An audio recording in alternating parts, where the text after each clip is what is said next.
ငလင်းပြန်လဲထူထောင်ရေးအတွက်9ရက်အတွင်းသိန်းပေါင်း2500ရလို့ဝမ်းတာနေရှာတဲ့ပုတုပရိသတ်များလုံးမင်္ဂလာပါရှင်ဘာမဆက်လီကနေပြန်လဲကြိုဆိုလိုက်ပါတယ်ဆက်လီပုတုကတော့ဖွားဖွားဒေါ်လာရင်းနဲ့ပညာပေးဇလန်းတိုလေးတွေTikTokမှာတင်ရင်းနဲ့တဘာဝကြလွန်တာကြောင့်နာမည်ကြီးလာတဲ့သူဖြစ်ပါတယ်နာမည်လေးနဲ့ရလာပြီးရဲ့နောက်ပိုင်းမှာပုတုကရန်ကုန်မြို့ကြီးကိုတက်လာပြီးတော့ကြော်ညာရီရိုက်ကဘဝအတွက်စူးစမ်းရုန်းကန်နေရပါ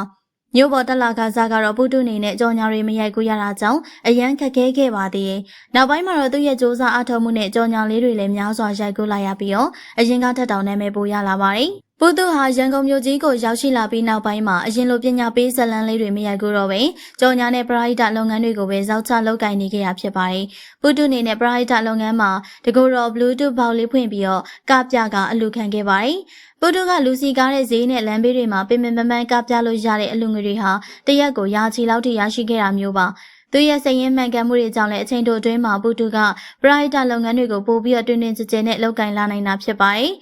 ရေဘေးမှာလည်းပုတုဟာကပြပြီးတော့လူငွေများစွာကိုလှူဒန်းနိုင်ခဲ့တယ်လို့ငလင်ဘေးမှာလည်းနေ့စဉ်မပြတ်လှူဒန်းနေခဲ့တာဖြစ်ပါတယ်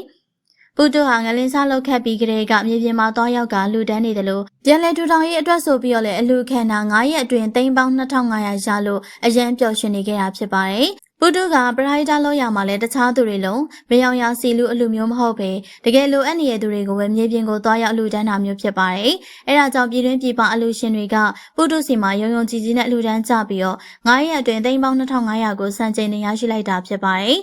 တချို့ဆိုရင်ပုတုကိုကျေးဇူးတင်လုံးတာကြောင့်ထိုင်ကြောကြတဲ့သူတွေတောင်ရှိကြပြီးတော့အသက်ငယ်ငယ်လေးနဲ့ပုတုဟာအလုံးရဲ့လေးစားစရာပုံကိုယ်လေးဖြစ်နေခဲ့ပါပြီ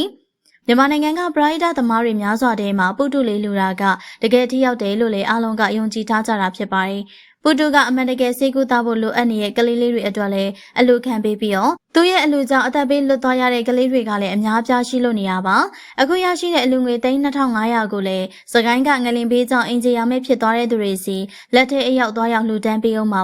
ပုတုအနေနဲ့သူ့စီမှာအလူငွေထည့်ဝင်ခြင်းနဲ့တူအညာမခံရအောင်သူနဲ့ Viber ကနေဗီဒီယိုကောပြောပြီးမှသာလှူပေးကြဖို့အမှားထားပါတယ်ပုတုကငလင်ပေးတဲ့ပြည်သူတွေကိုလည်းဘဝအမော်လေးတွေပြေအောင်သူကတတ်လောက်လေးကပြပြီးတော့ဖြောပြပေးတတ်တရားပါပုတုကလည်းမကတဲ့အတန်လည်းမကောင်းတခြားသူတွေလိုမျိုးဥစ္စာတွေကျွဲဝါလို့အလူလုံးနေရမျိုးမဟုတ်ပေမဲ့လေအားလုံးရဲ့ရင်ထဲမှာတော့သူရဲ့ကောင်းလေးဖြစ်အစံတင်ထားခံထားရသူလေးဖြစ်ပါတယ်သူတက်တဲ့ပညာလေးနဲ့မကတက်ကပြီးတော့အလူငွေကောက်ခံပေးမယ်သူရဲ့စိတ်ရင်းမှန်တာကြောင့်အလူငွေထည့်ဝင်တဲ့သူတွေကများလို့နေရဖြစ်ပါတယ်